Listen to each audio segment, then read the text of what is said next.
Whew. Well, I've just rehoused the biggest tarantula in my collection, and everybody's right. If you want to get your heart racing, rehouse big spiders.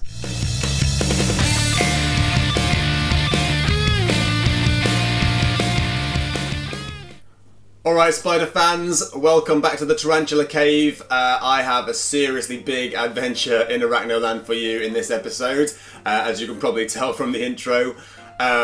Today I rehoused a very large salmon pink bird eater, and the reason I have that is because I recently acquired a few new additions completely, partially intentionally, partially by accident.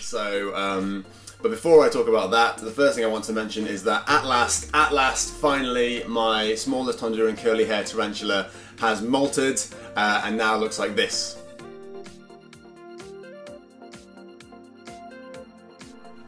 So yeah, it's great news. I was worried that tarantula was actually suffering from some sort of disease, but turns out just a lazy molter, so the rehouse was exactly what it needed to get on with its life. Okay, so the other thing is new additions. I have a new pair of Costa Rican tiger rumps. There's a lot of confusion about the scientific name, so I actually don't know what to put, but I'm probably going to stick with Cyclosternum fasciatum because that's what the chap who sold me them called them.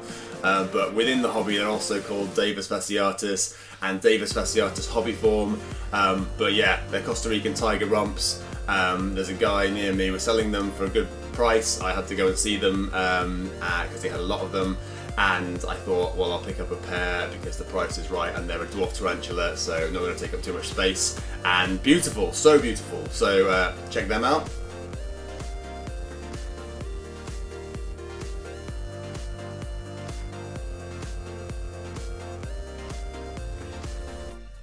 So yeah, pair of those. The male is ready to go. The female is pre-molt at the moment. So, well, I hope it's a female, but I suspect a female is in pre-molt at the moment. So I'm waiting for that to molt before I try and put them together. Hopefully the male won't die before then.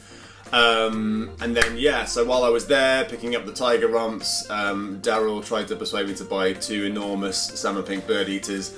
I couldn't take both of them. I just don't have the space or the willingness to have two more, because I've already got one, of course, growing up, a juvenile. So I took the more attractive of the two, which was thankfully the smaller one. Yeah, so I took that, and then Daryl also threw in a load of cork bark tubes and a glass fish tank to keep some W roaches in when I get around to getting my W roach colony. And also an assassin bug, because he had hundreds of them and really didn't want me to go without one. So that was all amazing. Such a fantastic haul of cool invertebrates and kit. So big thumbs up to Daryl if you're watching. Thank you so much. Anyway, on to the main event. The salmon pink bird eater arrived in a critter keeper that was probably, I don't know, I think it has been in there for months and months and months and months, so it looks like this. Obviously I couldn't keep her in there. I think Daryl said she's about 6 years old, so definitely female. Couldn't keep her in there. There's molt parts from many different molts in there, and the water dish was completely webbed over, and it just looked like filth. So I set up a new enclosure for her, and that's what we're going to talk about today. New enclosure setup and how on earth I got her into it. So check this out. So this is the enclosure I set up for her. Yeah, it's pretty nice, I think. It's just a square Exoterra. I put in a water dish. I put in a cork bark tube hide that she can go inside. Stuck a couple of fake plants in the corners to make it look nice. A few dried bamboo leaves, just because I got bamboo in my garden. I thought they looked quite nice. Yeah, that's about it. There's about 2 inches of substrate, just in case she wants to dig about a bit, but I'm expecting her to use the hide really. So before attempting to move the spider into its new enclosure, I did a bit of research, and I watched lots of lovely rehousing videos of people just taking a big spider and giving it a prod in the bum with a paintbrush, which is the same way I did my last rehousing video. Just give them a bit of a prod and let them walk over the rim of the tank and into the new enclosure. Close the door, make yourself a cup of tea, Excellent, pat on the back. I tried earlier in the week to try that method with this lovely salmon pink bird eater, and whilst it's a very, very docile spider within its enclosure, the minute I touched its back legs with the paintbrush, it turned into a kind of like scary, snarly, fangs, generally monster beast, and then flicked a ton of hair, which I wasn't really that prepared for, so I had to run the air filter in my tarantula room for about 3 hours just to kind of make sure I was clearing all the hairs out, and just not go in there for a bit to let the hairs settle. So it was a complete fail.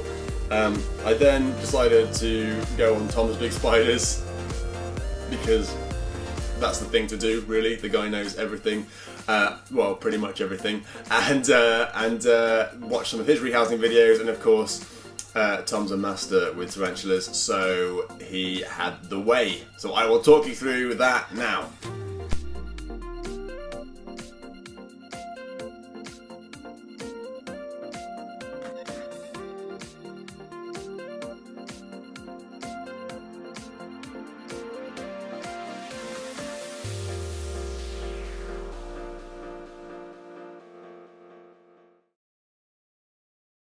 Take your spider and give it a gentle shove with a paintbrush so that it's in the open and you can get the plastic tank over the top of it. Try to avoid letting it run back into its old enclosure shelter. Persuade the spider underneath the plastic tank. So far so good. The beauty of the plastic tank is that it catches any urticating hairs that the spider flicks, as you can see in the video. So that protects you, even if you're already wearing overkill protection like I was. I wear face mask for breathing, gloves. But yeah, there's no way I wanted those urticating hairs on me. I have asthma anyway, so it makes sense to protect my lungs from them, and fairly sensitive skin, so spider urticating hairs, no thanks. And I've read some horrible posts about salmon pink bird eater hairs. They're by no means the worst, but some people have really bad reaction to them. I don't think I do, but I wasn't going to take any chances with this big girl. So yeah. As you can see, she's still flicking, but essentially I persuaded her onto the cardboard and then slid the glass tank up so that she was properly housed. And here she is, lovely. She looks like a museum specimen. But yeah, beautiful tarantula, and as you can see, living up to the well, giant spider name. She's a big girl, certainly not as big as the other one, so she's only going to get bigger. But wow. And here is her new enclosure with the doors open. So I folded the cardboard up the side of the tank to get it inside, and then the whole plan was basically to encourage her off the cardboard and into the cork bark hide as gently as possible without stressing her out too much. Which I think I managed to do quite successfully, really. So here she goes, off the cardboard, still flicking hairs.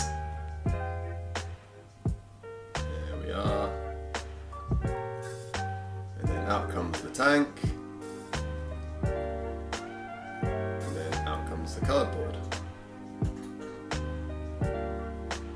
So there she is, creeping into the tube as required.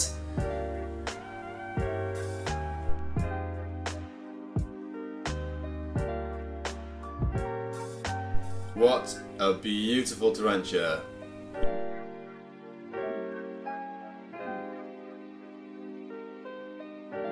That's it for this week. I hope you really enjoyed it.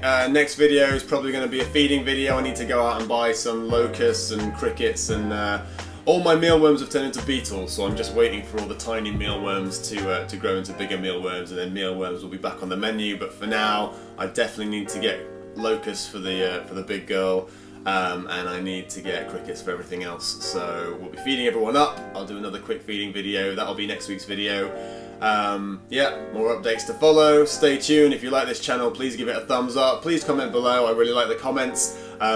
Please follow on Instagram. The Instagram feed is going really well. I get lots of lovely comments from people, and yeah, hi to the Instagram crew. The links are all in the description below. Yeah, take care. We're coming up to Christmas, so it's time to get festive, people. All right.